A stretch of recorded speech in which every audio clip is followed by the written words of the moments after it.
Las amigas y amigos de los medios de comunicación, agradeciendo la presencia de quienes nos acompañan en esta primera conferencia de prensa que ofrecerán las senadoras y los senadores del Grupo Parlamentario del PAN. Nos estarán acompañando las senadoras Minerva Hernández, Xóchitl Gálvez, también las senadoras Mayuli Martínez, Estrella Rojas, la vicecoordinadora del Grupo Parlamentario, la senadora Kenia López Rabadán, y también nos acompañará el senador Damián Cepeda y el coordinador del grupo parlamentario del PAN, y además quien estará ahorita iniciando esta conferencia, la senadora Indira de Jesús Rosales San Román. Adelante, senadora, los escuchamos. Gracias. Muy buenos días a todas y a todos. Agradezco la presencia de los medios de comunicación y a quienes nos acompañan a través de las redes sociales. El día de hoy estamos presentando una iniciativa de la cual estoy segura contribuirá a garantizar los derechos de la niñez de un sector poco visible, de un sector del que poco se habla, pero que muchos nos duele. Se trata de las niñas y niños que habitan en las cárceles de México. Se trata de menores que nacen en las cárceles de nuestro país y que lo único que conocen son las 4 paredes de las celdas que habitan. Se trata de niñas y niños que por el simple hecho de nacer en estas condiciones quizás se encontrarán en una situación de desventaja para toda su vida. Y cuando hablo de esto me refiero a lo difícil que es la vida de estos niños al interior de los centros penitenciarios. Pues por más optimistas que queramos ser, la realidad actual es que las condiciones en las cárceles no son las adecuadas para permitir que un niño o una niña viva ahí. Hemos visto testimonios como el de Nancy, que narra lo duro que es conseguir alimentos básicos para su hijo, o como el de Sandra, que dejó por un momento a su hija para recibir una visita y cuando regresó se percató de que la menor había sido violada por uno de los internos. O como el de Viridiana, que vive en una pesadilla constante, tan solo de pensar que cuando su hijo cumpla 3 años lo separarán de ella.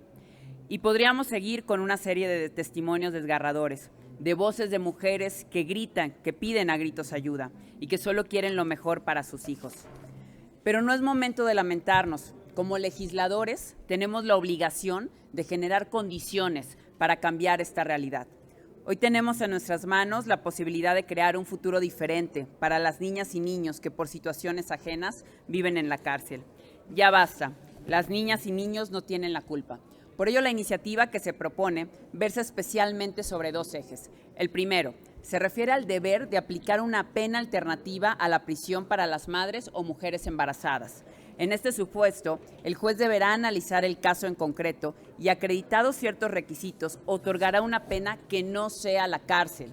De modo que la cárcel para mujeres madres de familia o mujeres embarazadas sea considerada como una pena excepcional. El segundo eje se refiere a los casos excepcionales de mujeres madres de menores que se encuentran en las cárceles con sus hijos. Y versa específicamente sobre una modificación a la Ley de Coordinación Fiscal, de modo que el Fondo de Aportaciones para la Seguridad Pública de los Estados y del Distrito Federal considere como uno de sus criterios a la población femenina y con base en ello se otorgan más recursos públicos para poderse destinar a la creación y adaptación de infraestructura para las hijas e hijos de madres en prisión, para la atención, cuidado y recreación de estos niños, para que las mujeres también reciban atención médica especializada, capacitación de custodias o guardias en cuanto al trato de las mujeres y niños, entre otras cuestiones. Tenemos que recordar que nuestras niñas y niños que se encuentran en reclusión no tienen la culpa. Sin más, me gustaría cederle el uso de la voz a Saskia Niño de Rivera, presidenta de la Fundación Reinserta, una mujer enteramente dedicada a hacer visible el mundo invisible de las niñas y niños en prisión. Saskia, muchas gracias por el apoyo.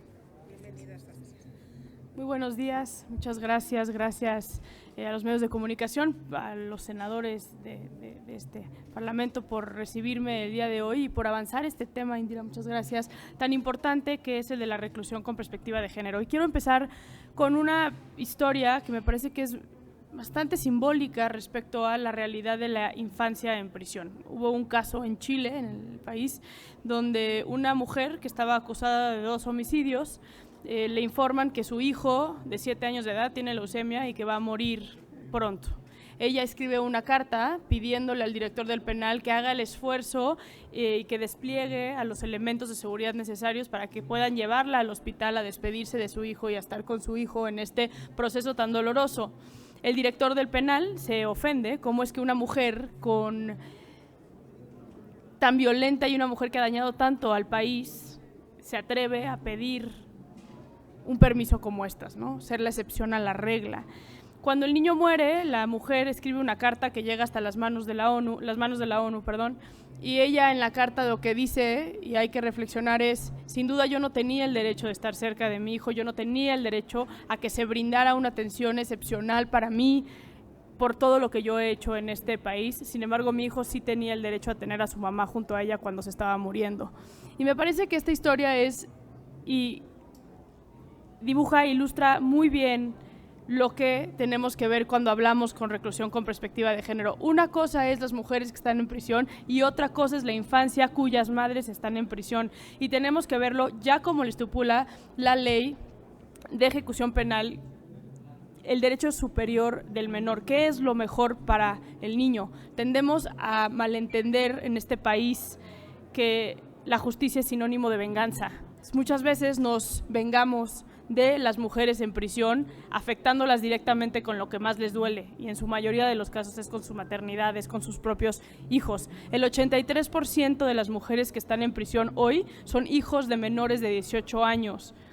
La gran mayoría, le estoy hablando de casi el 80% de estas mujeres, eran el sustento económico de sus menores. Entonces, este país tiene una deuda pendiente, no solamente con los niños que nacen y viven en prisión, pero con todos aquellos niños cuyos padres están en prisión y tienen una especie de orfandad porque su desarrollo y su relación con los padres se delimita a que puedan tener esa llamada telefónica en algún punto del día, si hay suficiente crédito para que puedan hablar con sus mamás, o que puedan desplazarse, y muchas veces gastándose 500, 600, 700 pesos para poder ingresar una vez al penal y ver a sus mamás. Entonces, celebro esta iniciativa, senadoras, senadores, la celebro porque creo que la ley que en su momento impulsamos desde Reinserta, el apartado de maternidad en la ley de ejecución, hoy se queda corto en lo que hemos aprendido. La crianza, el desarrollo de estos menores tiene que ser un eje central. La cárcel no puede ser una limitante para que estos niños puedan desarrollarse de la mejor manera posible y que se le pueda garantizar todos sus derechos. Desde Reinserta estamos comprometidos con la infancia en prisión, estamos comprometidos con los niños cuyos papás están en prisión, y celebro que el Senado, que los senadores se suban a esta causa. Enhorabuena, y a seguir trabajando por la infancia detrás de las rejas en nuestro país. Gracias.